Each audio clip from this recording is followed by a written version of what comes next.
Gone with the Pope, which probably needs more of a setup than Battles Without Honor. Yeah, how did you first hear about this movie, Patrick? I don't remember. Probably when I was shopping, because I visited I haunt the websites of the classic, the boutique Blu-ray dealers, the types of people that the boutique Blu-ray dealers. I make this sound like this is like an unsavory activity, which in some cases it is, but yeah, I get them all mixed up. There's Vinegar Syndrome. Arrow Video kind of rides the line. They do some cult stuff, but definitely more mainstream stuff.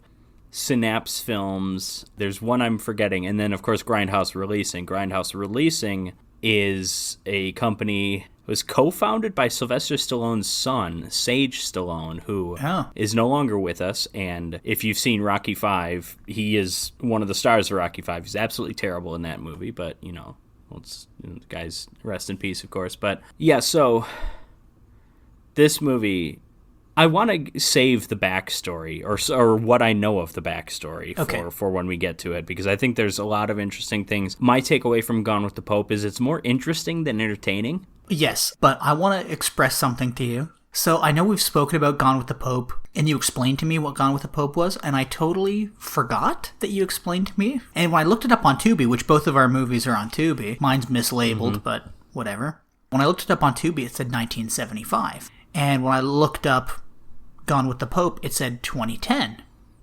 And I was like, I get it. It wasn't until maybe about 35 minutes in that I realized that this was an actual movie and not like a farce movie, like a spoof movie that was made in 2010 to look like it was made in the 70s. Right. I got like 30... And see, that's where your lack of Duke Mitchell knowledge is coming up to bite you in the ass.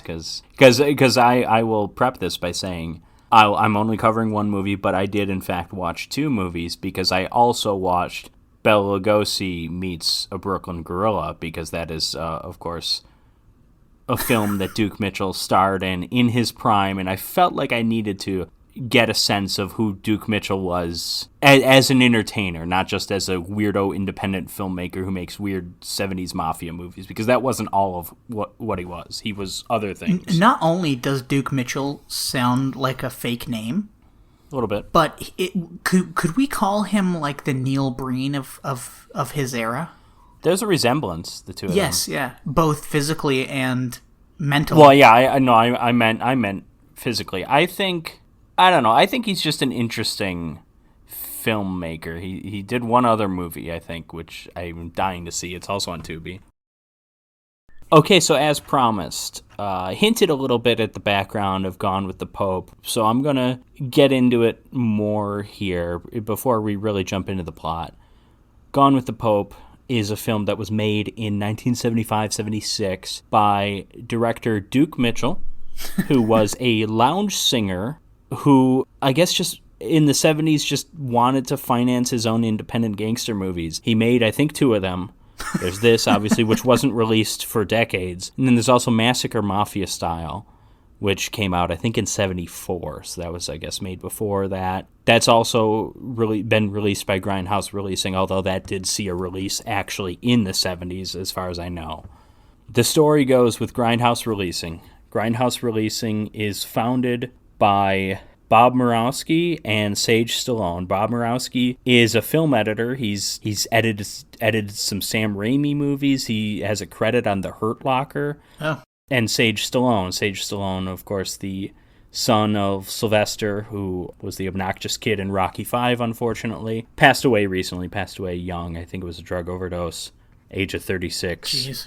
But two of them founded Grindhouse Releasing. Obviously, they appear to have love and affection for cult movies, but more specifically the Grindhouse type cult movies. So, because, there's a variety of cult movies, but like Grindhouse Releasing has done stuff with like the movie Pieces. Like Pieces has gotten a Grindhouse release, and they've movies like that. You mean one of our favorite movies? You can call it that. Yeah, exactly. But they go for the sleeves for the most part. I don't think they'll necessarily handle any cult movie. For instance, I don't think Grindhouse Releasing would do a Blu-ray of Bela Lugosi Meets a Brooklyn Gorilla. I could be wrong. But I bring that film up because, of course, Duke Mitchell, star of Bela Lugosi, meets a Brooklyn gorilla. So Duke Mitchell, I did my research on this, and okay, so Duke Mitchell was a lounge singer. He's an Italian lounge singer, like a Dean Martin, like a Sinatra, era. Well, like in the sense that he's not a bad singer. He's not a bad singer, but he's not Dean Martin. He's not Frank Sinatra. No, of course not. And yeah, he's not Bobby Darin either. I mean, listen, I'm not saying he's Bing Crosby here. Okay, yeah. I'm just saying he's the king of Palm Springs. It sounds like to me the lounge singer version of if you're a stand-up comedian and you're the king of the Catskills. It's like it says a certain thing about like how actually popular you were. It's like you're not popular, but I don't know if you could hack it in L.A. or New York, you know.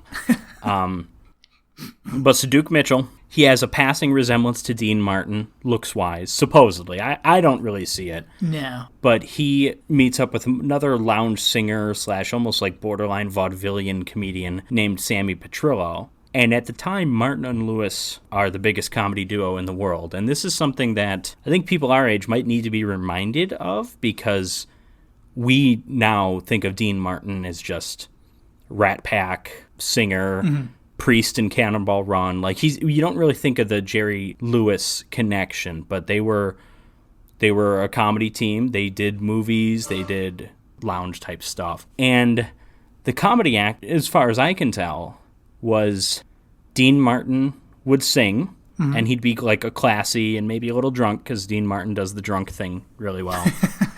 And Jerry Lewis would be his goofy self. Jerry Lewis is basically like, it's like if you mix Jim Carrey with like Adam Sandler, like he's doing the goofy voices and stuff. And it's not my thing, but it was hugely popular at the time. Yeah, it was a lot of people's thing back in the day. They were probably two of the most popular people in America on television for a while. Yeah. And when that duo disbanded, there were a lot of people that thought like, oh, Dean Martin, like what's he doing? Like he's going to be nothing without Jerry Lewis. And then it actually turns out to be the other way around, because Dean Martin made another friend named Frank Sinatra, who was a lot more powerful and influential than Jerry Lewis turned out to be. But that's because Sinatra was with the American Yakuza, aka the Mafia. Well, sure. So someone gets the bright idea to team up Duke Mitchell with this one guy named Sammy Petrillo, who basically did a Jerry Lewis impression. And the two of them toured as Martin and Lewis knockoffs. It's amazing that this went on. Like, can you imagine? I don't know. I'm just picturing like. Well, people do that with bands, right? Like there's. Yeah, but they're not. They don't get starring in feature films. And listen, I know Bela Lugosi meets a Brooklyn Gorilla is no Gone with the Wind, but no, but there is Gone with the Pope. But yeah, there's Elvis impersonators. But Elvis is also dead. It's a little different. So someone agrees to make a movie with this Martin and Lewis ripoff team. I've seen it. It's interesting. It's obnoxious. Sammy Petrillo, you want to smack him in the face. He's terrible. Duke Mitchell's fine. He does his song or two. And it's like, okay, this is fine. But yeah, the whole point is this is Duke Mitchell's background. He's not just some Neil Breen guy who just like picks up filmmaking. Mm-hmm. This is a guy who was born and bred in sleaze to begin with, where he's ripping off a popular comedy duo. And I just think that's interesting, because I think, like, how did he even become a thing? He was successful. He funded these movies himself because he had made so much money lounge singing. He was apparently friends with Sinatra. I read that somewhere. Okay, yeah, sure. Sinatra was probably too smart to ever take a photo with him or something, but... yeah. So the Grindhouse releasing folks, Murawski and Stallone, go up to Jeffrey Mitchell, Duke Mitchell's son, who appears in the film. He's credited as like drug user or something. So I think he just has that one scene in prison where he tells him to, what did you promise? You said you weren't going to do any of this stuff. Oh, yes, yeah. But he also does the song. The Jackknife song. That's Jeffrey Mitchell. It plays a few times in the film. It's awesome. It is an awesome song. But it's so awesome. But all of the songs that they used in this movie, I was like, again, this is why I thought the movie was a spoof on 70s movies. Because I was like, none of this sounds right or correct. Okay. And it all looks too good. Like too 70s. You know what I mean? Yeah. So Jeffrey Mitchell says, listen, I don't need, because they want to do a Blu-ray release or like a re-release of Massacre Mafia Style, which is the Duke Mitchell film that came out in his lifetime.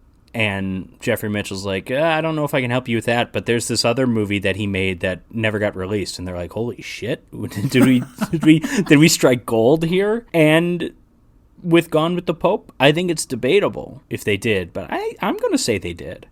But it's a specific type of gold. I will say, and again, going back to what I said at the outset, that this film is more interesting than entertaining, which I stand by. I think all this background we've talked about, like who Duke Mitchell is fascinating. How this movie even existed, because like the movie was completed, but at the same time, and I paid attention to this, I caught a few things that were probably changed by Grindhouse releasing. There was a few sound effects that I feel like were definitely added. I think it's possible the music was all added later, because generally in the scenes when there's music playing, there's like no sound in the movie otherwise. Yeah. But maybe that's just inept filmmaking back in the 70s. It could be that. You know what I thought was added? The scene, kind of like pretty early on in the movie, where his dog is barking, like off screen. Hamlet.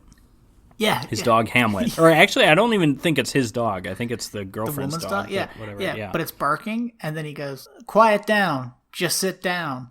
And then there's a cut to the dog, like, sitting. And then it cuts back to him. And I was like, was that filmed in, like, a 70s, like, museum house museum? You know? I don't know. This movie gave me a headache for a while. Well, yeah, but what I was saying is that this movie, I would say, is collectively funny. Like, on a whole, it's very funny that it's just as weird as it is and as stupid as it is. But there were very few laughs I actually had in the moment. Now, there's one where I had to pause the movie because I was laughing so hard.